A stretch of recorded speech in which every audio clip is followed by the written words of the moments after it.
السلام علیکم ورحمۃ اللہ وبرکاتہ۔ رسول اللہ صلی اللہ علیہ وسلم نے فرمایا،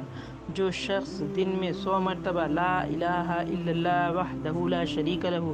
لہ الملک ولہ الحمد وہو علی کل شیء قدیر، اللہ کے سوا کوئی عبادت کے لائق نہیں، وہ اکیلا ہے، اس کا کوئی شریک نہیں، ساری بادشاہت اسی کے لیے ہے۔ حمد صرف اس کو سزاوار ہے، یعنی وہی تعریف کے قابل ہے اور وہی ہر چیز پر قادر ہے۔ کہے اس شخص کو 10 غلام آزاد کرنے کے برابر اجر ملتا ہے، اس کے لیے 100 نیکیاں لکھی جاتی ہیں، اس کے 100 گناہ مٹا دیے جاتے ہیں، اور یہ کلمات شام تک پورا دن شیطان سے اس کی حفاظت کا ذریعہ بن جاتے ہیں،